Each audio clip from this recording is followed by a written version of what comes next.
ವೀಕ್ಷಕರೇ ನಮಸ್ಕಾರ. ನಿಮಗೆಲ್ಲ ಕ್ಯೂರಿಯಸ್ ಕನ್ನಡ ಯೂಟ್ಯೂಬ್ ಚಾನೆಲ್ಗೆ ಸ್ವಾಗತ.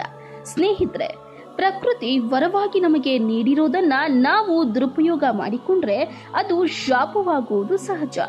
ನಮ್ಮ ಅಭಿವೃದ್ಧಿಗಾಗಿ ಪರಿಸರವನ್ನ ಹಾಳು ಮಾಡುವುದು ನಮ್ಮ ಅಂತಿಮ ಯಾತ್ರೆಗೆ ನಾವೇ ಚಟ್ಟ ತಯಾರಿಸಿಕೊಂಡಂತೆಯೇ. ಹೌದು, ಓಡುವ ನದಿ ಸಾಗರವ ಸೇರಬೇಕು ಎಂಬುದು ಕವಿವಾಣಿಯಾದರೂ ಓಡುವ ನದಿಗಳ ದಿಕ್ಕು ಬದಲಾಯಿಸಿ ಮರುಭೂಮಿಯಾಗಿಸಿದ ದುರಂತ ಕಥೆಯನ್ನ ನಾವಿವತ್ತು ನಿಮ್ಮ ಮುಂದೆ ಹೇಳ ಹೊರಟಿರೋದು. ಅಷ್ಟಕ್ಕೂ ಅದು ನಡೆದದ್ದಾದ್ರೂ ಎಲ್ಲಿ? ಸಮುದ್ರ ಆವಿಯಾಗಿ ಮರುಭೂಮಿಯಾಗಿ ಬದಲಾಗಿದ್ದಾದ್ರೂ ಹೇಗೆ? ಎಲ್ಲವನ್ನ ನೋಡಿಕೊಂಡು ಬರೋಣ ನಮ್ಮ ಇಂದಿನ ಸಂಚಿಕೆಯಲ್ಲಿ. ಅದಕ್ಕೂ ಮೊದಲು ನೀವು ನಮ್ಮ ಯೂಟ್ಯೂಬ್ ಚಾನೆಲ್ ಅನ್ನ ಸಬ್ಸ್ಕ್ರೈಬ್ ಮಾಡಿಲ್ಲವೆಂದಾದ್ರೆ ಈಗಲೇ ಸಬ್ಸ್ಕ್ರೈಬ್ ಮಾಡಿ ಮುಂದಿನ ದಿನಗಳಲ್ಲಿ ಇನ್ನಷ್ಟು ಮಾಹಿತಿಯುಕ್ತ ವಿಡಿಯೋಗಳನ್ನ ನೋಡಲು ಈಗಲೇ ತಪ್ಪದೆ ಸಬ್ಸ್ಕ್ರೈಬ್ ಮಾಡಿ ಹಾಗೂ ಶೇರ್ ಮಾಡಿ ಹಾಗೂ ಬೆಲ್ ಬಟನ್ ಕ್ಲಿಕ್ ಮಾಡಿ.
ವೀಕ್ಷಕರೇ, ಅರಾಲ್ ಸಮುದ್ರ ವಿಶ್ವ ಭೂಪಟದಲ್ಲಿ ಎದ್ದು ಕಾಣುವ ಹೆಸರು. ಜಗತ್ತಿನ 4ನೇ ಬೃಹತ್ ಜಲನಿಧಿ ಎಂಬ ಖ್ಯಾತಿಯ ಅರಾಲ್ ಇನ್ನಿಲ್ಲವಾಗುತ್ತದೆ ಎನ್ನುವುದು ನಿಜಕ್ಕೂ ವಿಷಾದವೆನಿಸುತ್ತದೆ.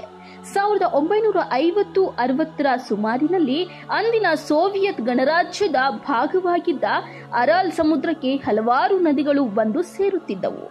ಆಗ ಭತ್ತದ ಕಣಜ ತುಂಬಿಸಿಕೊಳ್ಳುವ ಕನಸು ಕಂಡಿದ್ದ ರಷ್ಯನ್ನರ ಕಣ್ಣಿಗೆ ಬಿದ್ದದ್ದು ಮಾತ್ರ ಆಮೂದರಿಯಾ ಹಾಗೂ ಸಿರ್ದರಿಯಾ ಎಂಬ ನದಿಗಳು. ಆಗ ರಷ್ಯನ್ನರು ಆ ನದಿಗಳ ದಿಕ್ಕನ್ನು ಬದಲಾಯಿಸಿ ಬರ ಮತ್ತು ಶುಷ್ಕ ಹವಾಮಾನ ಇರುವ ಪ್ರದೇಶಗಳತ್ತ ಹರಿಸಿ ಅದನ್ನ ಹಸಿರುಗೊಳಿಸಲು ಪ್ರಾರಂಭಿಸಿದ್ರು. ಹೀಗೆ 30-35 ವರ್ಷ ಎಡಬಿಡದೆ ದರಿಯಾದ್ವಯದಿಂದ ನೀರು ತಿರುಗಿಸಿಕೊಂಡು ಮೊಗೆದು ಬಳಸಿಬಿಟ್ರು. ಬಂಪರ್ ಬೆಳೆಯೇನೋ ದಕ್ಕಿತು.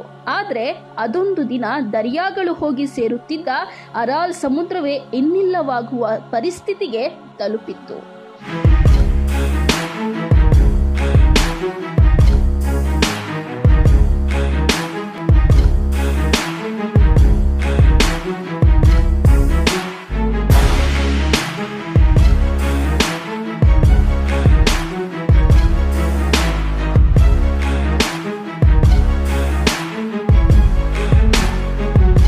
ನಿಜ ಹೇಳ್ಬೇಕೆಂದ್ರೆ ಅರಾಲ್ ಸಮುದ್ರವು ಒಂದು ಸರೋವರ ಮಾತ್ರವಾಗಿತ್ತು.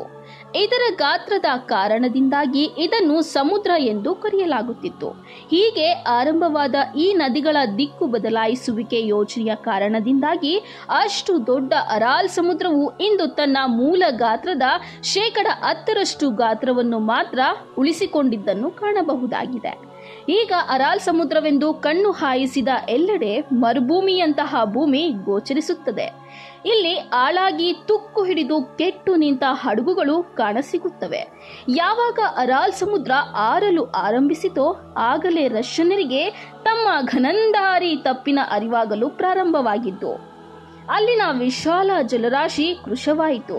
ಆಳ ಅಗಲದಲ್ಲಿ 3ರಲ್ಲಿ 2 ಭಾಗ ಕಾಣೆಯಾಗಿತ್ತು. ಮುಯಾರಿಕ್ ಬಂದರಿನಲ್ಲಿ ನೀರಿಗೆ ಹಾಹಾಕಾರ ಶುರುವಾಯಿತು.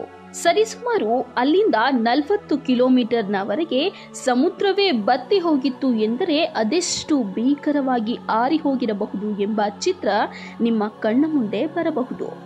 ವೀಕ್ಷಕರೇ, ಅಲ್ಲಿನ ನೆಲದ ಮೇಲೆ ಕೇವಲ ಹಡಗುಗಳ ಅವಶೇಷಗಳು ರಾಶಿ ಬಿದ್ದಿದ್ದವು. 60-70 ಸಾವಿರ ಮೀನುಗಾರರು ಗಬ್ಬರೆದ್ದು ಹೋದರು.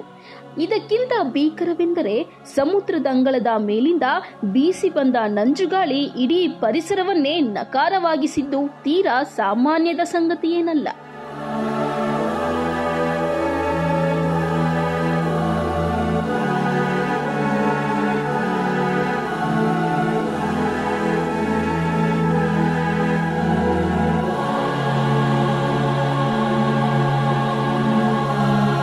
ಪ್ರಗತಿ ಅಭಿವೃದ್ಧಿಯ ಹೆಸರಿನ ಅವೈಜ್ಞಾನಿಕ ಆತುರಗಳಿಂದ ಮುಂದೊಂದು ದಿನ ಮುನಿಸಿಕೊಳ್ಳುವ ಪೆನ್ನಾರ್ ಕಾವೇರಿಯು ಖಂಡಿತ ಇನ್ನೊಂದು ಅರಾಲ್ ಸೀ ಟ್ರಾಜಿಡಿಯನ್ನ ಸೃಷ್ಟಿಸದೆ ಬಿಡವು. ಆಸೆಗೆ ಬಿದ್ದು ಆತ್ಮಹತ್ಯೆ ಮಾಡಿಕೊಳ್ಳುವ ಮುನ್ನ ನಮಗೆ ಅದು ಅರ್ಥವಾಗಬೇಕು. ಸರಿಸುಮಾರು 600 ಅಡಿ ಎತ್ತರದ 1 ಮೈಲಿಗೂ ಹೆಚ್ಚು ಉದ್ದದ ತ್ರಿಗೋರ್ಜಿಸ್ಗಾಗಿ 25 ಶತಕೋಟಿ ಡಾಲರ್ಗಳ ವೆಚ್ಚ ಮಾಡಿ 400 ಮೈಲು ವಿಸ್ತೀರ್ಣದ ಅಗಾಧ ಜಲರಾಶಿಯನ್ನು ಸೃಷ್ಟಿಸಿದ್ದ ಚೀನಾ ಯಂಗ್ಸ್ತೆ ಎಂಬ ನದಿಯನ್ನ ತಿರುಗಿಸಿಕೊಂಡು ಬಂದಿತ್ತು. ಆದರೆ ಈ ಯೋಜನೆ ಉದ್ಘಾಟನೆಯ ದಿನವೇ ಹಳ್ಳ ಹಿಡಿದಿದ್ದು ಇಡೀ ಜಗತ್ತೇ ಗೊತ್ತಿದೆ. ನದಿಗಳ ದಿಕ್ಕು ಬದಲಾವಣೆ ಮಾಡುವ ಮುನ್ನ ಇಲ್ಲ ಜೋಡಿಸುವ ಮುನ್ನ ಅರಾಲ್ ಸಮುದ್ರದ ದುರಂತಕತೆ ಕಣ್ಮುಂದೆ ಬರಲಿ. ಏನೋ ಮಾಡಲು ಹೋಗಿ ಇನ್ನೇನೋ ಆಗದಿರಲಿ. ದಿಕ್ಕು ಬದಲಾಯಿಸುವ ಇಲ್ಲವೇ ಜೋಡಿಸುವ ಮನಸ್ಸಿದ್ದರೆ ಮನಸ್ಸುಗಳನ್ನ ಜೋಡಿಸೋಣ. ಜಾತಿ ಧರ್ಮ ಹೆಸರಿನಲ್ಲಿ ನಡೆಯುತ್ತಿರುವ ದುಷ್ಟ ಕೃತ್ಯಗಳ ಮೆಟ್ಟಿ ನಿಲ್ಲೋಣ ಅಲ್ಲವೇ? ಪ್ರಿಯ ವೀಕ್ಷಕರೇ, ನಮ್ಮ ಇಂದಿನ ಸಂಚಿಕೆಯಲ್ಲಿ ಪ್ರಪಂಚದ 4ನೇ ಅತಿ ದೊಡ್ಡ ಸಮುದ್ರವೆಂದೇ ಖ್ಯಾತಿ ಹೊಂದಿ ಇಂದು ನೀರಿಲ್ಲದೆ ಮರುಭೂಮಿಯಾದಂತಹ ಅರಾಲ್ ಸಮುದ್ರದ ಬಗ್ಗೆ ತಿಳ್ಕೊಂಡ್ರಿ. ಈ ವಿಡಿಯೋ ನಿಮಗೆ ಇಷ್ಟವಾಗಿದ್ರೆ ದಯವಿಟ್ಟು ಲೈಕ್ ಮಾಡಿ, ಶೇರ್ ಮಾಡಿ, ನಮಗೆ ಕಾಮೆಂಟ್ ಮೂಲಕ ತಿಳಿಸಿ. ಇನ್ನಷ್ಟು ಕುತೂಹಲಕಾರಿ ಮಾಹಿತಿಯನ್ನ ತಿಳಿಸಿಕೊಡಲು ಮುಂದಿನ ವಿಡಿಯೋದಲ್ಲಿ ನಿಮ್ಮ ಮುಂದೆ ಬರ್ತೇನೆ. ಮತ್ತೆ ಸಿಗೋಣ. ಅಲ್ಲಿಯವರೆಗೆ ಜೈ ಹಿಂದ್, ಜೈ ಕರ್ನಾಟಕ.